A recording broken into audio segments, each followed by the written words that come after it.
Yamakadai kuteerera panguva dzino ndiyo channel yenyu inonzi Humanitarian TV apo patinokupai ma-updates nawu nezvinhu zvakasiyana-siyana zvinenge zvichingoitika kune vanyanga taswera tiri tese ndiri kuti pamusoro iyi vakuru vedare maswera sei ana baba ana mai ana mbuya nana sekuru mese.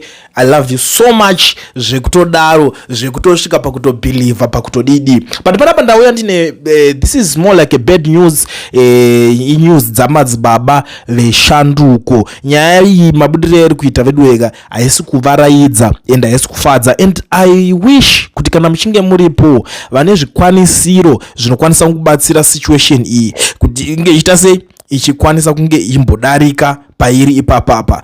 I will be happy kuti munenge makwanisa kumbobudikira muchiita something about this. Message iyi ndiri kuitambira yakadai so parikunzi I received a call from Madzibaba Veshanduko.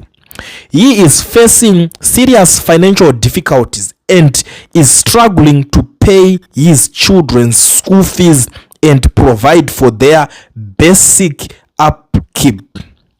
His home was burned down and he spent 8 months in prison for a political crime he did not commit before later being acquitted by the courts. We have set a GoFundMe campaign to help him rebuild his life and support his family during this difficult period. And link racho mukapinda mu comment section mangu munokwanisa kusangana naro reGoFund yacho yasetwa nana hopewewo chingono ndo vari kuita vari kuorganize the whole thing. Muri Zimbabwe situation iyi aumbofoka inzwisisa kana usati waita se wambosangana nayo kana tisati yabvura nekwauri. I always tell you kuti Madzibaba Veshanduko ndiye breadwinner asiyana nevamwe vanhu vekuti pamwe kwenyuwo zvakarongeka dzimweni dzenguva umwe munhu anozviteka light kana kuti mune backup iri bo. Kuna umwe munhu wekuti chero akanzi azosungwa aita sei chekutanga agara unongocherera life yekuti hamawo kana kuti even unotoneka na mabusiness ari established zvekutodaro zvekuti hauna kana need yemahelp aunongochida kubva kune vamwe vanhu. But kuna Madzibaba Veshanduko it's a different story. Now nyaya yakuchinetsa yakutaurwa nemaZimbabweans panapa guys sorry zvenyu mutizotanga pamwe ndiri kusanganisa nyaya but ndo zvinhu zviri kubuda kune vanhu vakawanda. So vari kuti soon after he came out of jail he ran to his so-called godfather.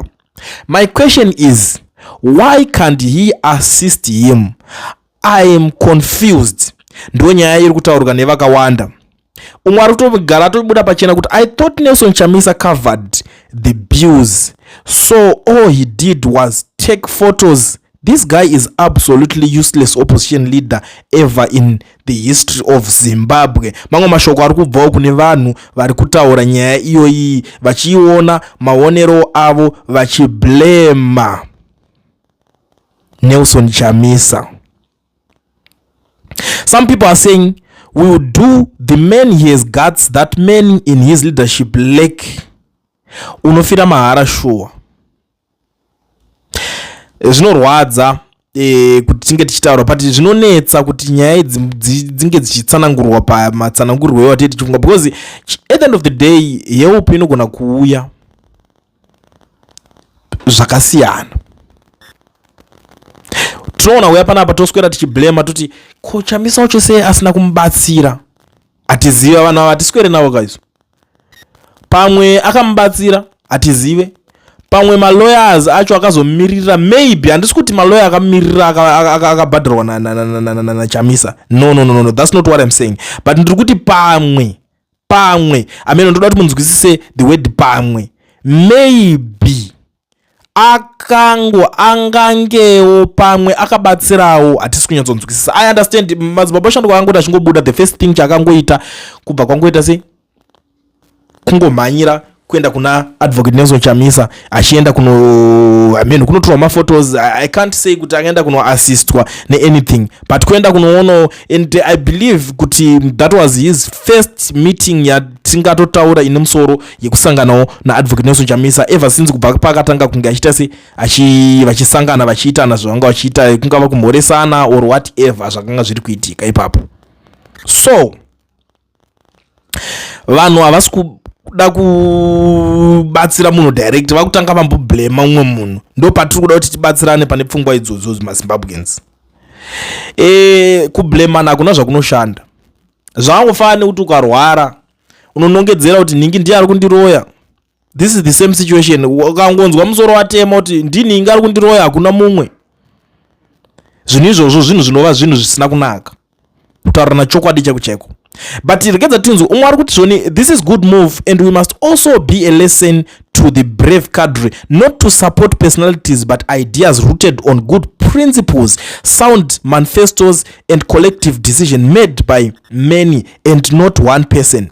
Now that person is still showing citizens and the likes of Madzibaba Veshanduko the middle finger, forcing him to come to you for assistance because you have walked the narrow straight path in your fight for freedom.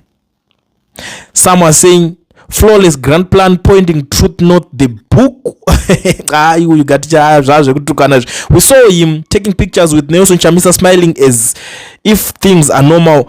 Yes, ndo zvakatoitika, but it's now too late. Even kana kufunga kuti saka zvakanosangana na uyo ndiye anofanira kunge achimubatsira azvina kunge zvakadaro vedway. Tsuro Magenga akanuna zvake 25 million and I don't know who Tsuro Magenga is. Andidi kupirikira zvatisingazive.